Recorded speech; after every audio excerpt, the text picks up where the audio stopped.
So anyways, we're halfway through the year. Cheers to being halfway through 2021, Rhett. And because we're halfway through the year, we figured it'd be a good time to talk about some of the games that have been pretty good in the first half of the year. There's been a few. There's been a few. It's not like the strongest year ever. Looking at the list, though, there are a couple heavy hitters in there. Yeah, sure. Definitely some heavy hitters. And so we figured we'd just chat through them. Not make an ordered list or anything like that. Just talk about some of the cool stuff that we played, and probably there's at least a couple things I wrote down that I don't think any of us have played. Probably worth talking about. 100%. So who wants to go first on this list of video games in 2021's first half that were good? I mean, I can go first. Yeah, go. Ratchet and Clank, Rift Apart. Yeah. It's incredible. I was, as I was making up this list, I did a quick scroll through the year thus far on Metacritic, and was shocked to find how far down the list it is in terms of Metascore. Like it's sitting at a high 80, like 88 or something like that. And that's too low for this game. Granted, this is basically the best PS2 era game ever made. You know, just super duper refined, those kind of mechanics, good platforming and shooting and stuff like that. But this is a really remarkable achievement and something that couldn't be done in previous generations. And perfect for the social culture. I think right now it's the kind of game that we need more of, where it's just a good time. It has a good message. It has some good story beats and story moments within it, but it doesn't get too heavy-handed with that. It doesn't get bogged down in its own nonsense in a way that's super refreshing. Just moves along at a decent clip. Good time the whole way.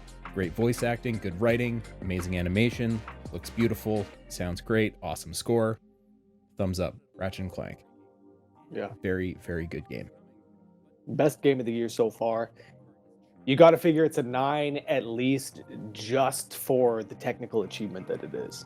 Like you said, you know, it's like you really haven't seen a game doing what this is doing before, so it's cool. Arguably, it's about a 93 out of 100. Yeah. Is that the objective analysis based recent findings? That's the outcome of the world's premier review site, cogconnected.com. Oh. Okay. I was playing it last night. I don't think I've seen a frame drop in that 60 FPS ray tracing mode. I don't think I've seen a frame drop. It's truly impressive. I was saying it on the last episode, you know, it really does feel like the first true next-gen experience that I've had with the PS5. And yeah, I was thinking the same thing last night. If this is only the tip of the iceberg, it's going to be a pretty good generation. Yeah. And some of the time when you're playing that game, the number of particles and things that are happening on screen at a single time is crazy, ridiculous. Just unfathomable even a few years ago.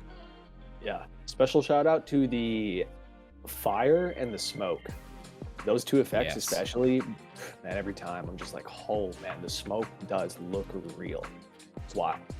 James, what's the game you've played this year that has the realest looking smoke? And is it on your list of best games so far? I don't know if I've played anything that really covers the real smoke section. Let's talk about Loop Hero though. Hell yeah.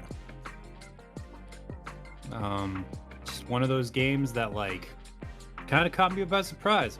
When I say kinda, I mean completely. Like it completely caught me by surprise. I was blown away. I had no idea that this kind of thing was in store for me when I fired it up.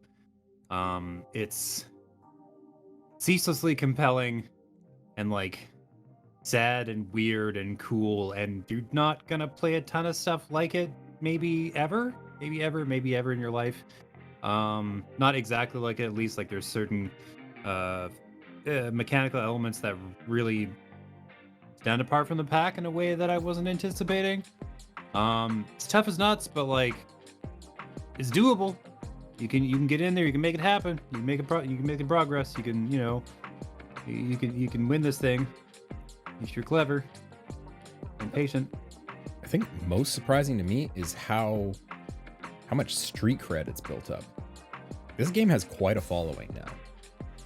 There was a shocking amount of like strategy possible because like even though a lot of what happens to you is kind of out of your control, it's still like every piece of equipment you favor one over the other, or every stat you decide to build up, or every like placement of every object has a measurable impact on the outcome, like of the round or whatever. And it seems simple, but like truthfully, it would be difficult for two games to play out exactly the same way, possibly impossible. It is ostensibly an idle game where you're not engaged, but you're constantly engaged, or at least I was, where like every second, every turn, every time I had the chance, I was like doing something, placing something, or switching equipment, or like devising strategy, or like that sort of thing. You're just always occupied, always busy. Really interestingly, anytime I've heard anyone talk about their experience playing this game, you included, James, even though there's not really a narrative, it's like the mechanics are deep enough and you're building your own experience in such a way that it's like you're kind of defining your own narrative as you go through it. Because even though you're talking about very mechanical things that are happening over the course of playing this game, it's like they have an emotional resonance in a way, which I find fascinating.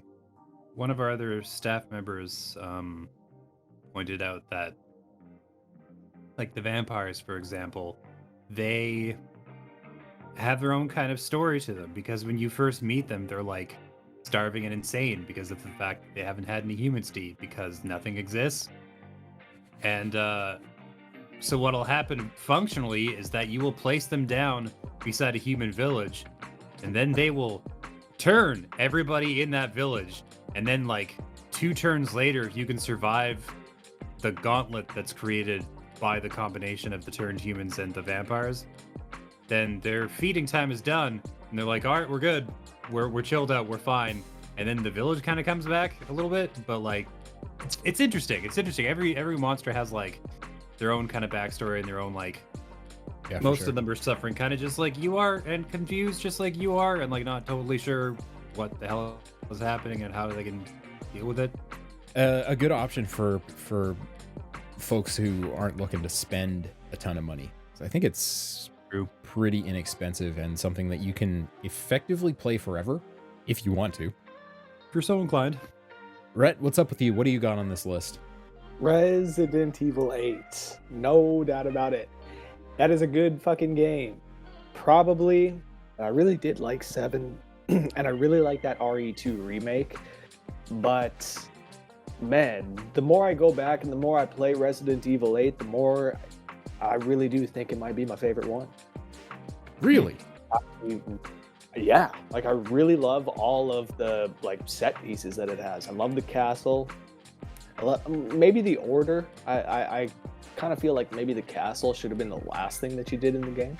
Yeah. But everything that you go and do, it just, man, I feel like it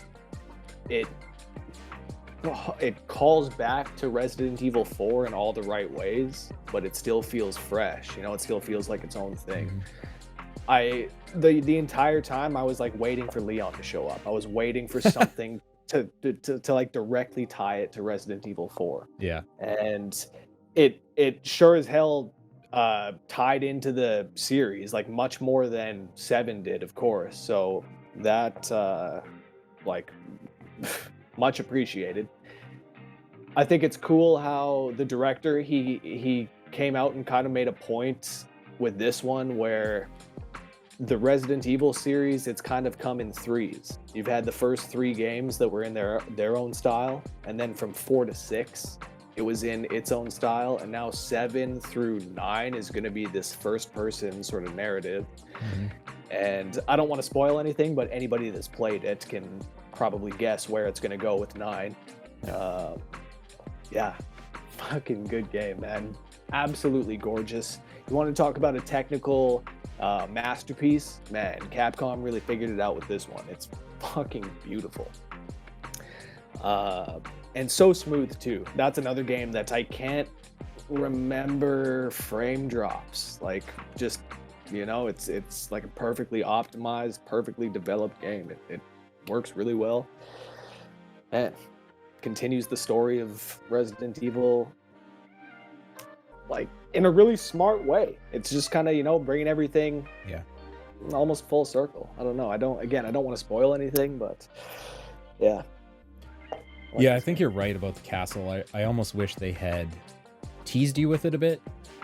You know, drop you into the castle, give you a little piece of it, give you an encounter with the lady, and then pull you away. Take you out, make you come back. Man, exactly. Because they drop you down.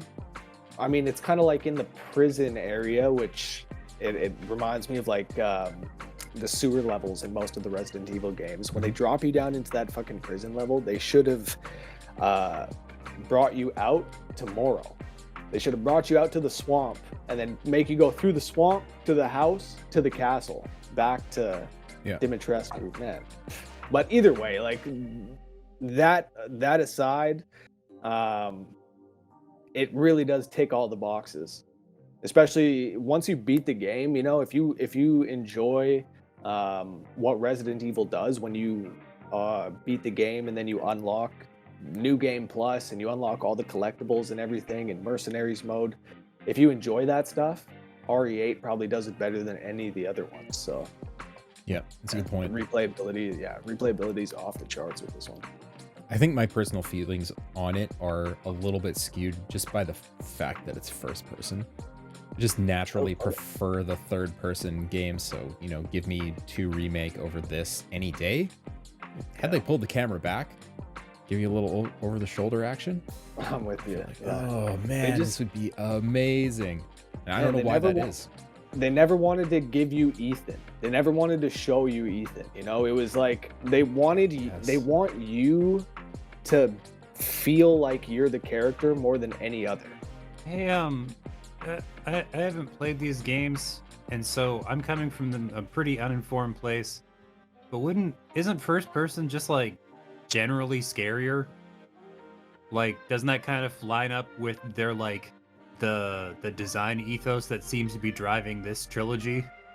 Is that like, oh yeah, we did the crazy gunny action stuff, now we're gonna scare the shit right out of you? Absolutely.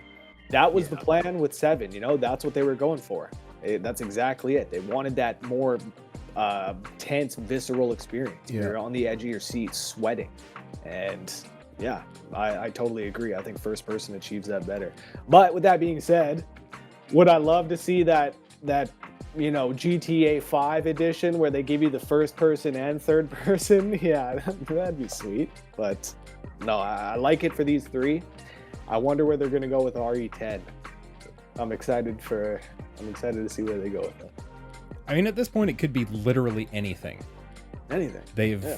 They've twisted the formula so much with 7 and 8. Nothing's off the table.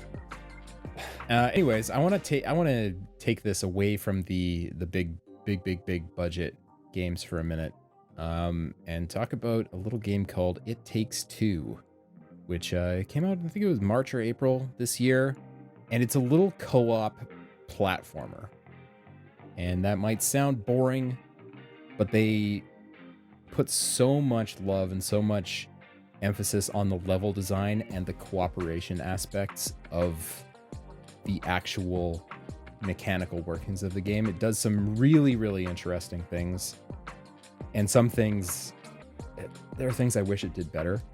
It really leans hard into the story. And I don't think the story beats land that well, but on a mechanical level, it's a really great game, especially if you've got somebody that you want to play games with, but that doesn't necessarily love games. This is something you can play with somebody who's very much tangential to gaming and have a really good time. Yeah, it's escaping me what games this team made before they made It Takes Two. Way Out. Way Out. That's the one. Which That's surprising to hear because A Way Out, I thought that it was really well written. They did hit their story beats with that game. They did create like a nice pace throughout it, and they made me want to replay it from the other perspective. It Takes Two. Did they hit that at least? So they nailed moments here and there where this should be a meaningful moment. These characters are doing a thing, they're having a connection, whatever's happening. But it's the tonal changes scene to scene. There's not enough done to make that payoff make sense. So the payoff moments were well written and well done, but they didn't pay off because the work hadn't been put in earlier. Because the story is about a struggling couple who get transformed into dolls, basically. You know, maybe they'd have a breakthrough in one moment, or they'd cooperate really well and something nice would happen. And immediately in the next scene, it's back to the same flavor dialogue of them just nitpicking one another. You're making it not make sense. But mechanically, It's very, very good. Sorry, James, I cut you off. No, I totally hear you. I haven't played it, but I've seen like a lot of footage of it, and yeah, from what I can tell, it doesn't seem like it holds this consistent tone. Yeah. Well enough.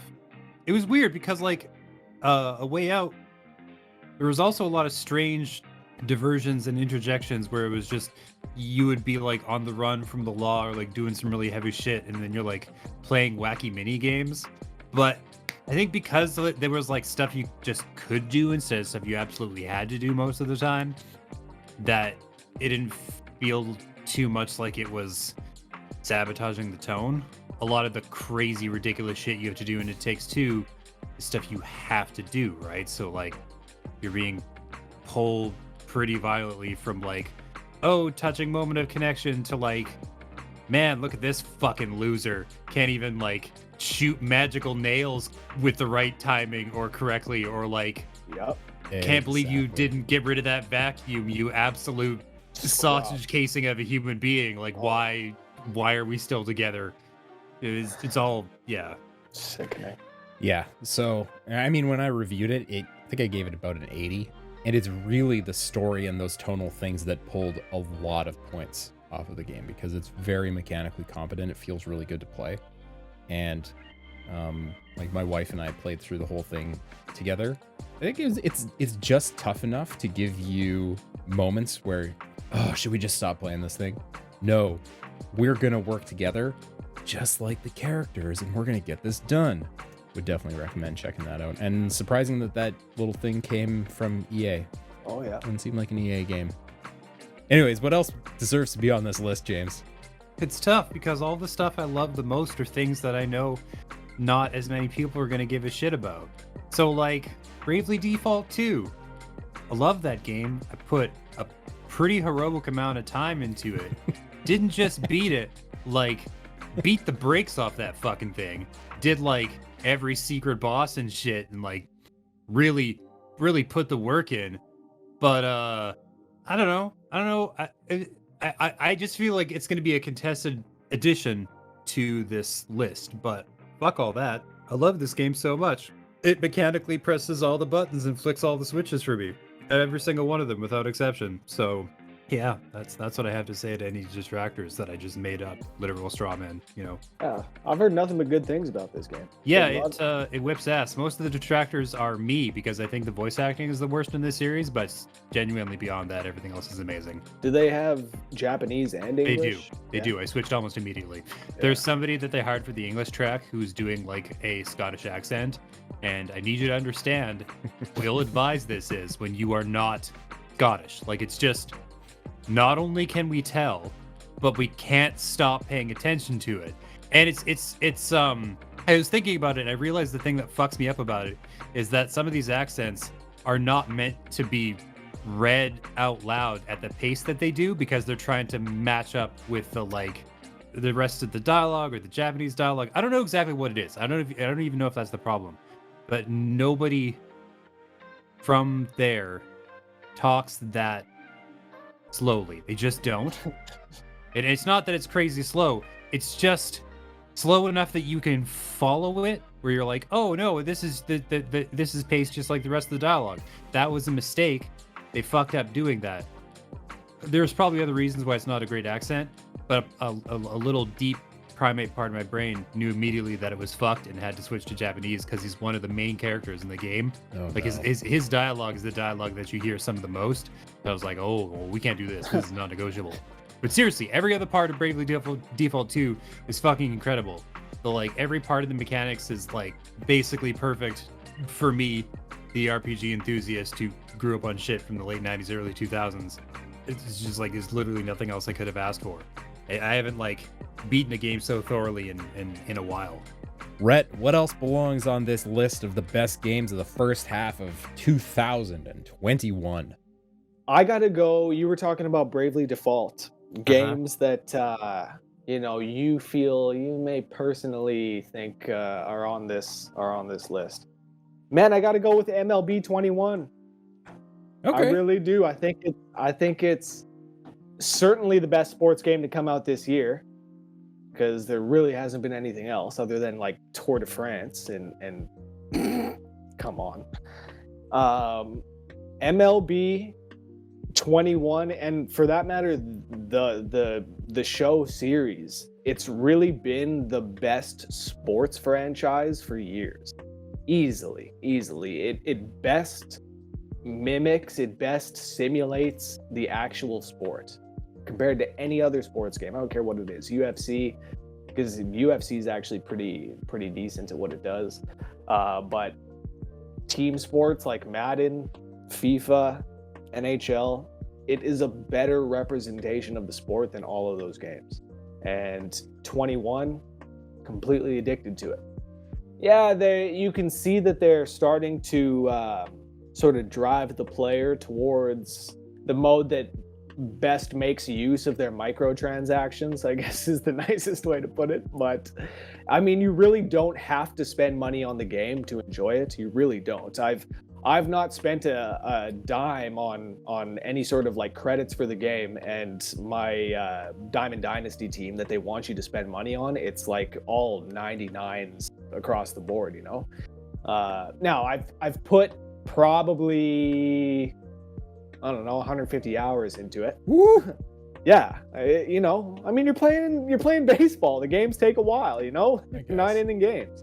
I mean, maybe 150 is lofty, but definitely 100 plus. And yeah, I don't see myself slowing down. It's a great game. And if you enjoy sports games, if you enjoy games where you compete, I recommend checking out MLB, because my roommate, who really was not a fan of baseball until he picked up the show, is addicted to it now, and he loves baseball, and he really got into it. So, man, it's great. It is a really solid simulation, and it balances the fun in there too, in a way that you don't really see too much in team sports games. I mean, there are definitely modes in other games that kind of capture the fun of the sport at the same time as simulation, but the show has been doing a good job of that for years and years and years.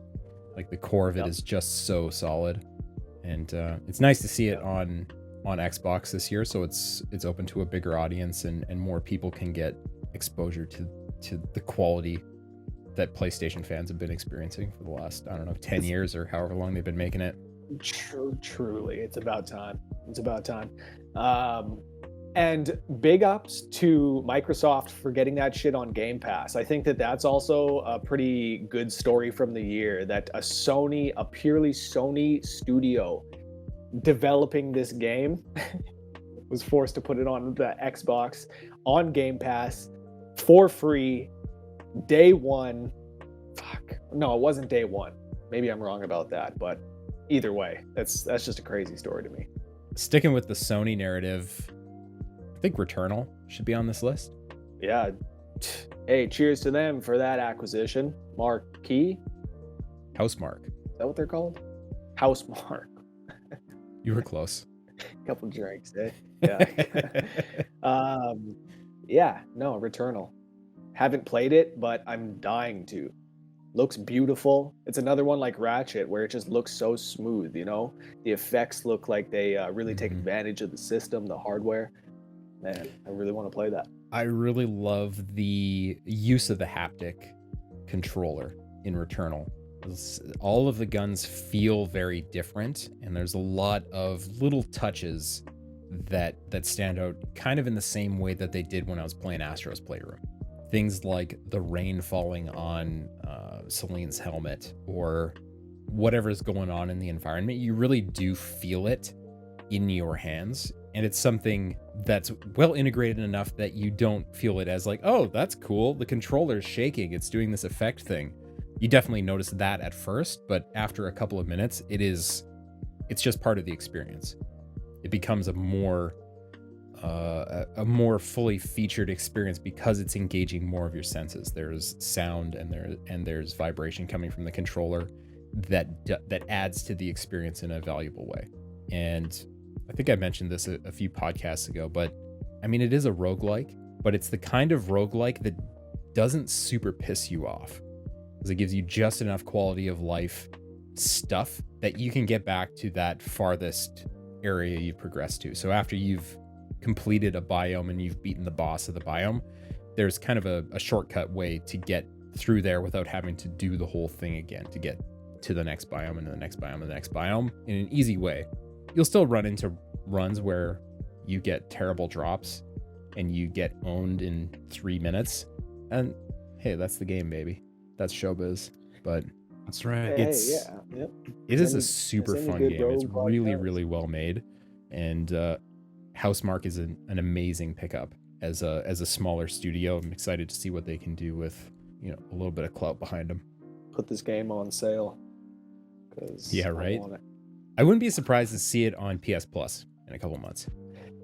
When they've got some more PS5s to ship and they can get them into more people's hands, they'll give us that Returnal for free. Okay, so my next pick isn't actually on my list, it's on somebody else's list. But it's the one that I can't stop thinking about, so I gotta say it. And that's Bowser's Fury. It kind of snuck up on me a little bit, where I was like, I didn't have like super high expectations of it at first, but the more I played it, the more I realized that maybe this is the direction that Mario games need to go moving forward. Like, this is what they have to look like for the foreseeable future, because it's like this blend of open world exploration and stage based play, but like the stages kind of blend perfectly seamlessly into the larger world.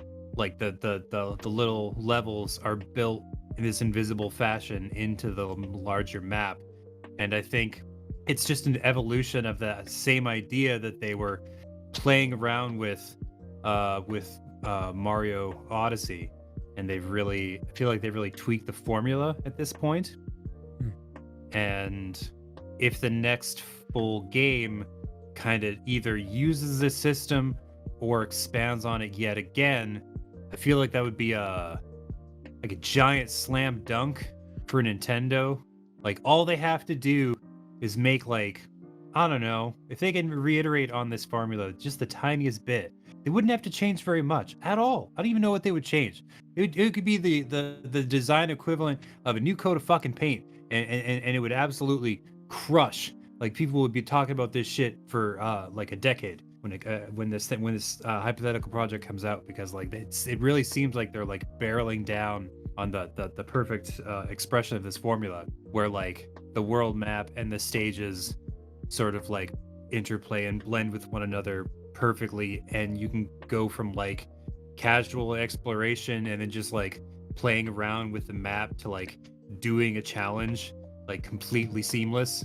Like, that really feels in line with their design philosophy overall. Like, that kind of reflects how they've been approaching hardware for the last few years as well, and it kind of feels like it's their cohesive mission statement, at least for their flagship business. Yeah, it's just a little bite-sized look at like what they're probably doing next. It's really goddamn fun. I mean, I kind of wonder if this expansion, for lack of a better word, came out of like an experiment. Yeah. Where they were going, what would open world Mario be like? We did Breath of the Wild. It's been super successful. A bazillion Game of the Year awards. Can we do that with Mario? Let's try it. And as they started experimenting, they went, we could just make a thing. Yeah. It's based on the 3D World engine. Let's see what we can do. What's the limit of the Switch? And I mean, it sounds like they got rid of all the things that kind of pull you out of the Mario experience of you got to dive into a painting, you got to go down a pipe in order to do the cool Mario stuff that you're used to. Yeah, there's none of those barriers. That's amazing. And really promising for the future. You know, I could see something like that being the marquee launch title for a Switch 2. It's interesting because like the openness of the design means that you can run into some weird unanticipated problems. Like Bowser exists as sort of a world event that activates more or less randomly. And like whenever he like wakes up and he's like, all right, I'm gonna fuck with you in the whole map, and you're like, oh, okay, I guess I'm. And it's interesting because like sometimes his intervention can actually have a positive outcome because you'll end up like he'll change the landscape of the level to the point where you can reach something you couldn't previously. Like that happens a couple of times. Interesting. And then sometimes he'll just chuck a house-sized fireball at you and fuck your whole day up. You know, you can get one or the other. Classic. And you sort of feel the limits because it's just the one little world. But like if you blew that up, it was like, oh, this is the lakes, but then you can like travel further to like, you know, the other standard biomes, desert, ice world, candy, crazy bullshit. It'd be like having the complete 3D representation of the maps from older games, but you could just kind of like wander around it. It sounds like my idea of a good time. Yeah, me too. One of my ideas of a good time, anyway. Yeah. No, it looks really fucking promising. Also, when I played it with because it's bundled with 3D World, and I hadn't really given that the time of day up until that point. So underrated. Nice. Yeah, no, it is underrated. I've heard it like lists of the best Mario games that exist, and I'm like, yeah, it's a goddamn good game. And I think 3D World is the perfect name for that game too, because it does feel very much like playing Super Mario World for whatever reason. Rhett, what else do you want to put on this list? New Pokemon Snap was pretty popular. I don't know if I'd put it in the same category as other games, but I don't know. It was a lot of people were worried about, you know, it wouldn't really scratch that nostalgia box, that nostalgia tick, you know. But I think that a lot of people got it and they were like, damn, this is as fun as I remember it was. This is actually a cool concept. I was one of those people. I'm like, is this one of those games from the 90s that was good in the 90s, but now, you know, just riding it on rails and taking pictures of Pokemon, is that really going to be that engaging, that interesting? But it turns out it was. I played it, I put a few hours into it, and it was a lot more interesting than I thought it was going to be. Getting that perfect shot was much more interesting than I initially thought. As somebody that never played the original as well, I thought it was pretty cool. According to Metacritic, it is the 35th best Switch game of this year. Wow. Oh, that's interesting. Damn. It's not exactly a glowing review, but looking at the trailer, I mean, it's a beautiful looking game, and people who are interested in playing this thing, they already know what Pokemon Snap's all about. Man, exactly. Like it's about it's about playing through these levels and you know, being pointed in the exact perfect direction to watch that Pokemon doing that thing that's funny and whimsical and cute. Okay, but it's more than that. You don't just get pointed in there. Like, you know, you need to chuck the apples. You need to fucking flash the camera. You know? You need to fucking. What kind of game is this, Rhett? Yeah, you need to go through the levels at night, because obviously. Do you do all the flashing at night? Well, yeah, it's gonna work at night. It's gonna work during the day. You know, depending on the type of Pokemon. You know, you're not gonna catch Hoot Hoot during the day. It's asleep in the tree. Yeah. You know. And you gotta flash it good. Yeah. Okay. I am going to say Hitman 3. Okay. Slightly hesitantly, strangely. So I love the Hitman games. Yeah, I was gonna say I'm surprised you didn't mention that one like second. Yeah. I don't know what it is, because these levels are really good. The stories are really good. The disguises are great. Gameplay is just as fun as it's ever been. For whatever reason, this Hitman game just has not stuck with me in the same way. I don't find myself firing it up and going, to check out if there's an elusive target this month, or check out some of the escalation missions. And I don't know why that is. But that said, Hitman 3 is a really, really great experience. Even if you're the kind of person who just wants to go from A to B and do the story missions and check out the worlds that they've built, the levels in Hitman 3 are by far the most elaborate that they've made in this trilogy. Agent 47 goes some crazy places. They're really, really huge levels with lots and lots of options and lots of moving pieces that you can exploit in hilarious and fun ways. Hitman 3, great game. Don't know if it's holding my attention in the same way that 1 and 2 did. I think you may have yourself fooled as far as how intricate these levels really are. I was just reading a discussion on the game. People were talking about how the levels and especially the targets themselves don't really feel as if they have as many avenues that you can approach them from. People were saying that the targets in 1 and 2 and the levels in 1 and 2, they just feel much more like you could manipulate the levels much more than in 3. Mm-hmm. They were also saying that they felt like the levels are much more contained, much, they were always people were talking about how like Mumbai and what's Marrakesh, the levels like that, like there's nothing really like that are like these huge sprawling levels that have what seem like an infinite amount of ways that you can tackle them. I don't know if I buy that. No, as Mumbai and Marrakesh and levels like that feel big, but they aren't necessarily full of opportunity. The vast majority, especially in levels like Marrakesh, of the characters that you run into are not disguises you can steal, or they're not unique disguises. So I don't know if that holds water for me. Yeah, but disguises are for scrubs. Yeah, suit only. suit only, dog. No kills. Suit only. Fiber wire. No kill. Yeah, well, no kills until you get to the target. Fiber wire only. Suit only. Yeah. Yeah, I mean that's all well and good. I mean, these games for me are about that's dealing with consequence. 100%. Can I dress up as a fireman and sneak into this building as the fireman? Yeah. And kill the target with a fire axe? Like, can you do that? The answer is yeah, you can do that. And it's about getting to that point where you're in a position to make it happen, and then dealing with the fallout when it doesn't work exactly as planned. And yeah, I think the Hitman 3 levels are very conducive to that kind of play, especially levels like the Vineyard and I forget what the city's called, but the Chinese city with the base underground. There's a million options in those places. So I would challenge anybody who's having those discussions to get good.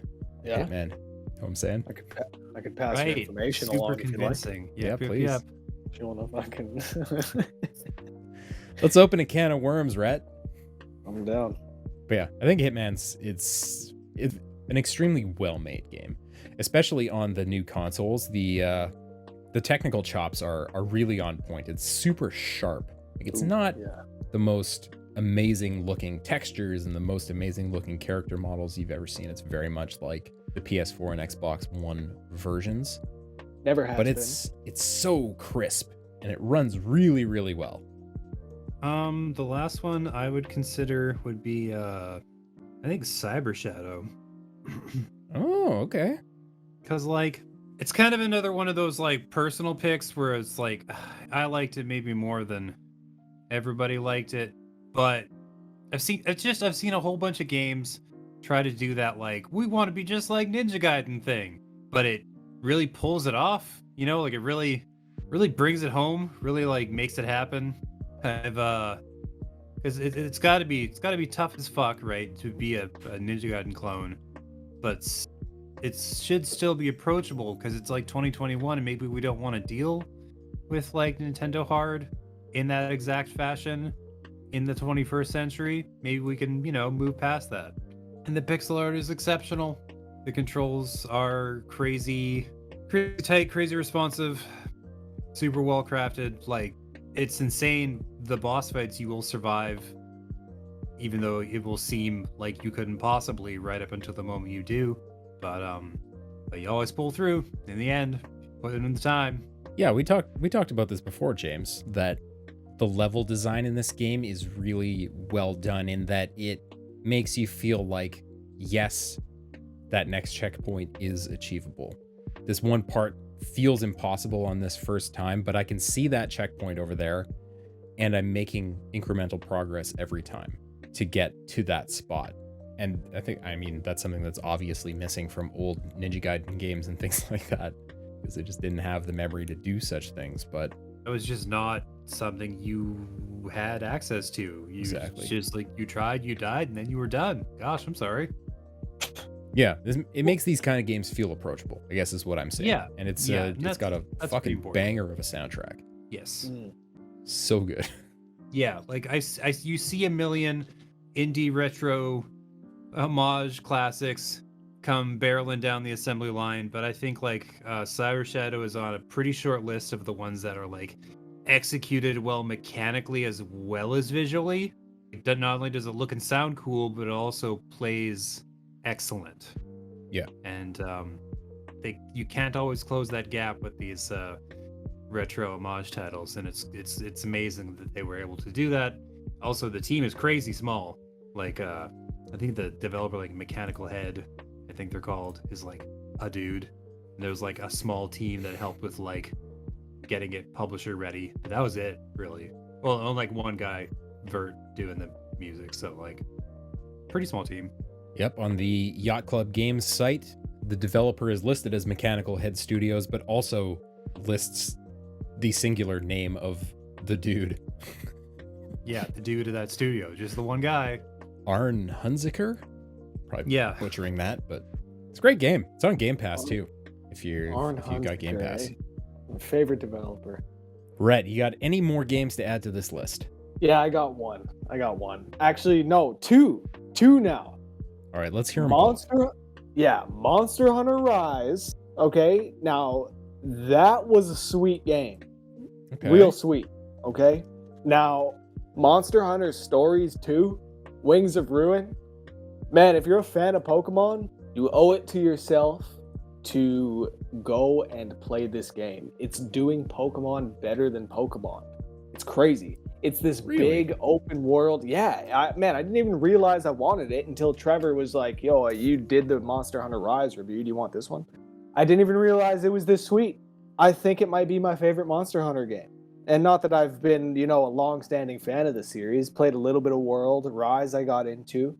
But this is fucking sweet. It's this turn-based game that's all about, like, hatching these monsters and I guess, like, cross-breeding them eventually. And then you're fucking going through this massive open world that's kind of like Breath of the Wild. Like, it's certainly not optimized like Breath of the Wild is, but it runs on the RE engine. Not as well as Monster Hunter Rise, but it like does the job. It pretty much stays, at 30 FPS. It's really, really good. I'm really addicted to it. And yeah, if you were unsatisfied with Sword and Shield, if you've been unsatisfied with Pokemon for a long time, like a lot of people have, you owe it to yourself to check out this game. It's really fucking good. The story is good. It's well animated. It feels like you're playing through like a good anime. It's nice. And they really tried to make it look like Breath of the Wild, didn't they? Man, which, if you're on the Switch, that's Yeah. not a bad game to aspire to be, Sure. uh, yeah. Again, it definitely does not run as well. I'm hoping that they will patch it a couple times, and especially in the home areas, it really does dip. But it's been nothing that's taken away from my experience with it. The battles are fun. They work on this kind of rock paper scissors system where you have these power, technical, or speed attacks, and like power beats technical, technical beats speed, speed beats power. So you're kind of trying to figure out what the opponent's going to throw at you while you throw the right thing, and hopefully you can figure out not only which weapon you're going to need, but which of your monsters in your party is going to be best suited to like the next incoming attack. It works a little bit faster than Pokemon does, where you can switch your monsters and then attack immediately. Same thing with your weapons. So it's again, it works kind of faster than Pokemon does, but it's very, very similar. It's very, very similar. Maybe not as deep because Pokemon's had, generations of entries, and it's refined its systems, and it's introduced 17 different types or whatever the fuck it is. But I think that almost works in Monster Hunter's benefit, where it just feels a little bit tighter. You don't feel as overwhelmed going into it. And man, I'm so surprised by this game. I'm fucking so addicted to it. My interest is piqued. Yeah, I highly recommend it. If you have a Switch, Yeah. I highly recommend it. All right. Well, that's a surprise. Out of nowhere. That's the one that they were like just talking about on a Nintendo Direct, right? Yeah. Absolutely. Yeah. Like it's Wow. I didn't even like realize what it was. It just kind of like came out of nowhere. Here it is, but man, it's fucking good. Now, not to bury Rise. If you're not a fan of turn-based games, Monster Hunter Rise is a fantastic action RPG. It's all about killing monsters and making armor and weapons out of their remains, and it's sweet. So I think that definitely deserves to be on this list. The last thing I can confidently put on this list, wrote down a few things that I shamefully have not played, but I think are probably pretty good. But anyways, the one I'm going to actually put on the list is Mass Effect Legendary Edition.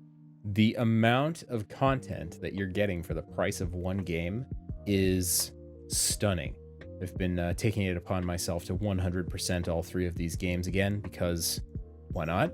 Yep. And for the most part, they hold up. They hold up really, really well. If you're somebody who likes BioWare's style of storytelling and that very dichotomous, here's the good outcome, here's the bad outcome. Are you the good shepherd or the bad shepherd?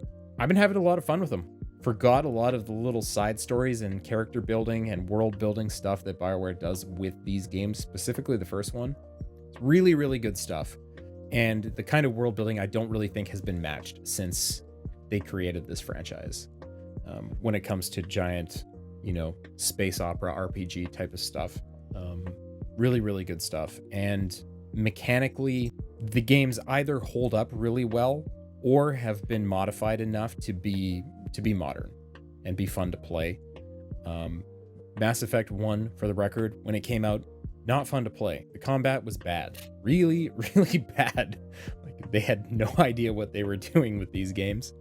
They changed all that. It's very much more a direct combat experience if you want it to be that. So don't let the past scare you away from playing these games if they're ones that you've missed in the past, because there's a ton of great world building and characters in there to find if that's stuff you're after. Okay, that sounds like an excellent final entry to the list. Yeah, and just to touch on the other ones that I wrote down that I think are worth talking about, but I don't think any of us have actually played. The first one would be Guilty Gear Strive. Yeah.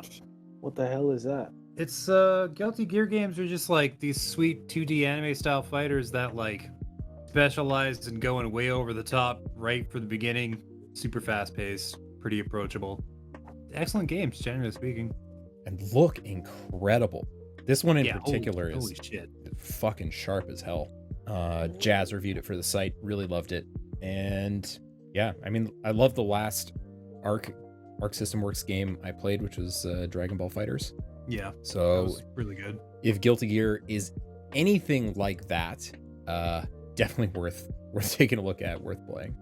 Beyond that, I wrote down Nier Replicant version 1.22 blah blah blah blah blah 100 characters because Yoko Taro. I totally missed this when it came out, but it looks pretty modern. Looks relatively approachable. Nier Replicant, when it originally came out, didn't come to the States. It was just a Japanese PS3 release. It's the precursor to Nier Automata, which is a phenomenal game. And apparently Replicant provides a lot of the backbone that the ideas of Automata stand on top of. Something I would love to take a look at. Haven't done it. People seem to love it. And the last one, which is pretty much the top of my pile of shame because I know that it's amazing, is Little Nightmares 2. Yes. The first game in that series is phenomenal. So good. And apparently this one's better. So I feel pretty comfortable saying, hey, you should go pick that up without having played it. Yeah. I believe that. I heard it's much better than the first one. Yeah, it's been on sale on Switch a couple times already. But, Really? Yeah, Keep an not eye for much, that. you know. A little 10%, 15% here and there. But That never hurts. Never hurts, but I don't know if the Switch is the system you want to be playing this game on, let's be honest. Usually when you have options elsewhere, you want to take those options. Just saying. Yeah. Yeah, I mean, these games are so focused on the visual storytelling and the especially the audio experience. Yeah, they're fucking gorgeous games. That Gorgeous. I don't know if it has a next gen PS5 Series X update or not. Okay. Well, maybe I'll get it when that update comes out. It'll get a free upgrade on the PS5 in 2021. So there's a whole bunch of games that if you haven't played, you should get on that. Or you could get on that. You don't have to. Yeah. We can't tell you what to do. That's right. You could just make recommendations. Yeah. Yeah, but just fucking do it. Yeah, we don't Like, we just don't do it. tell you what to do. Also, but just we're do it. gonna, You should do the thing that we just told you to do. That's It's fine. Just fucking spend the money and just play the fucking games. I'm sick of this. It's real Ray Sunshine there, right? God, by golly, geez, heck, Jesus gosh. Christ. I mean, what the fuck are we doing here? Like, what? If you're fucking listening to this podcast and you haven't played these games already, what the fuck are we doing here?